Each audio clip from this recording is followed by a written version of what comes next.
Is KGW News at sunrise. Well, we're all waking up to more rain this morning. This is a live look from Drive 8 as we check out some potential trouble spots around the area. Flooding, landslides, downed trees, all real concerns today. We're going to have a live report from the road, and Chris McGinnis brings us today's forecast, all coming up in our top story.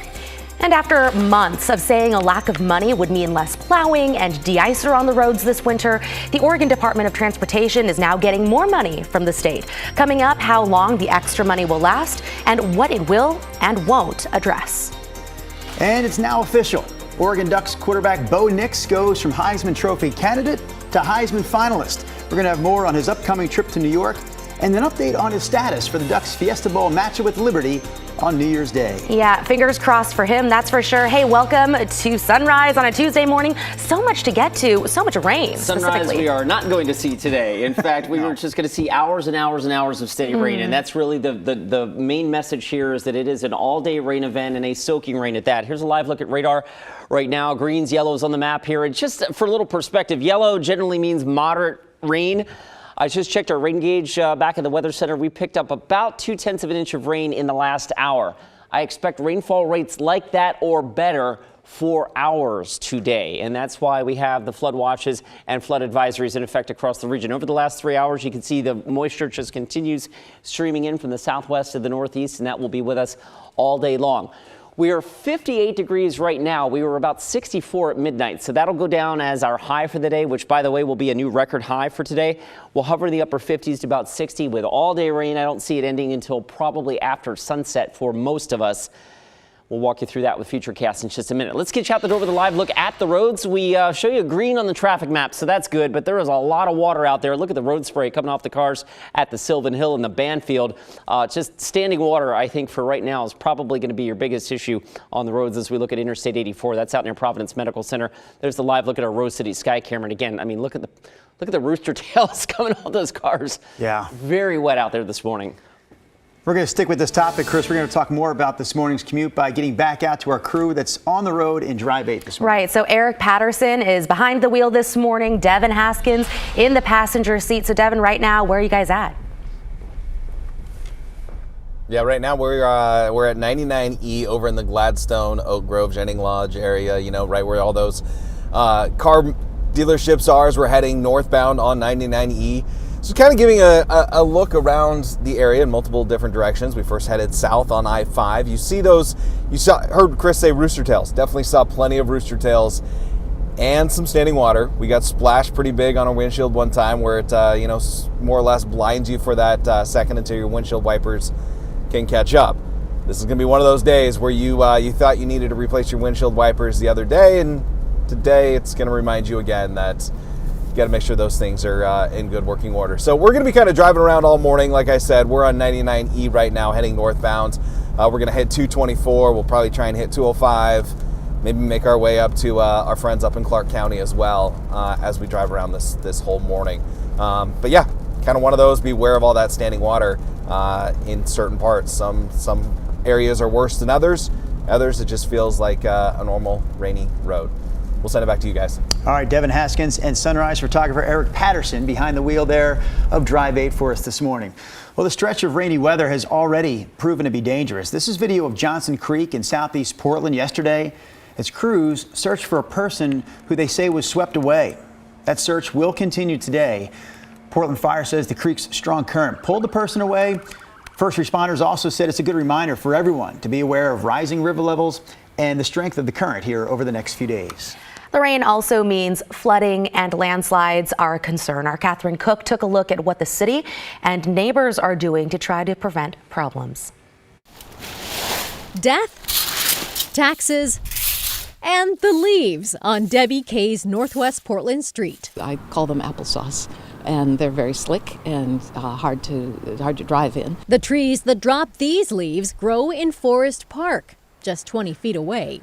On Wednesday, leaf pickup crews will be by to haul them off. Debbie's raking them a foot away from the curb to help keep drains clear. If the drains aren't clear, then water backs up. I have one neighbor who has been flooded by drains as far away as that one, and he lives down there. It gets very saturated. Besides leaf pickups, the city of Portland is watching out for potential landslides.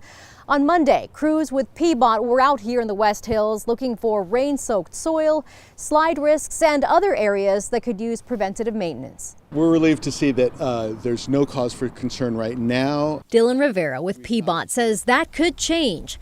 With heavy, relentless rain in the forecast, he's concerned that high elevation corridors could look much differently in a matter of days. It's why crews are clearing storm drains and culverts that could make the problem worse. The day-to-day toll of the saturation is what could make those hillsides different tomorrow or in a couple days than they have been today. For further flood prevention, PBOT set up 3 free sandbag stations around the city. That includes this one at Lents Park. And there's a 24/7 dispatch line to report landslides that are blocking streets or sidewalks but are not an immediate threat to public safety. That number is 503-823-1700. Meanwhile, over on Debbie Kay Street, it's back to raking and hoping That people will have cleared their drains so that we don't have flooding. In Northwest Portland, Catherine Cook, KGW News. Well, the state just gave the Oregon Department of Transportation a $19 million boost to treat roads this winter. Oregon Governor Tina Kotek made this announcement yesterday. The funding will hopefully allow ODOT to keep winter road maintenance intact for the next few years. ODOT previously said budget shortfalls would result in cutbacks like less frequent plowing and less de-icer on the road.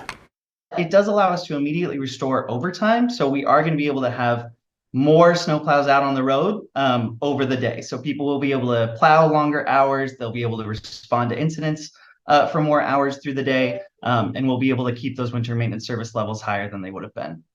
So part 2 of the story, ODOT says that this new funding will still not help with things like graffiti removal on local highways in the Portland metro area. ODOT says it's also still looking for a permanent fix for its funding woes. Portland City Commissioner Dan Ryan will not be running for mayor next year.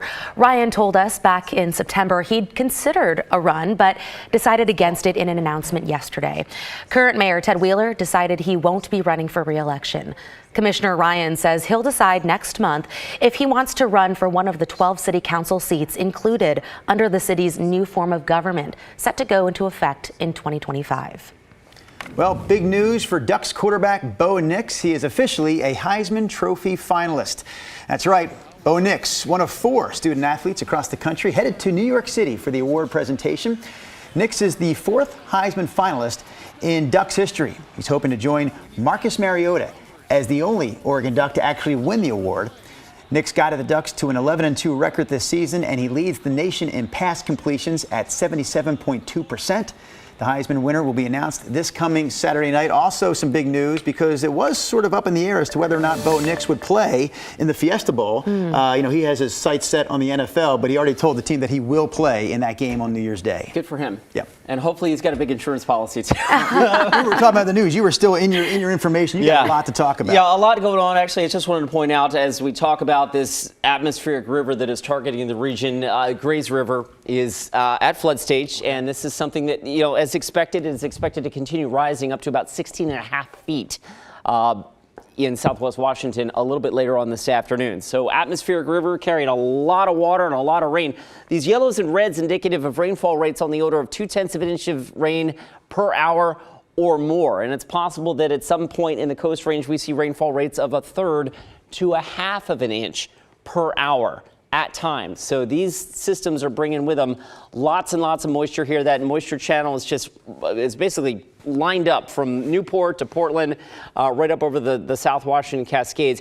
And being that we're on the south side of this system, by the way, we're on the mild side, right? So as the clock struck midnight last night, we were 64 degrees. With the rainfall rates intensifying a little bit, the temperatures have dropped a bit, but it's still quite mild out there, and that 64 will probably represent our high for the day.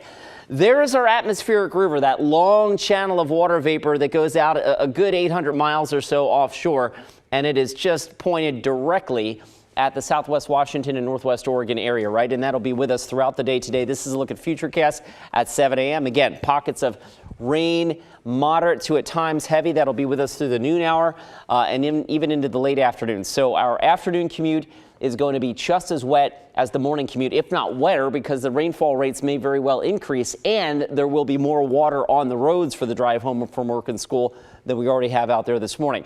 That system finally gets a little nudge to the south. This is late tonight. This is Futurecast at 11 o'clock, showing it finally pushed the brunt of that atmospheric river to the south.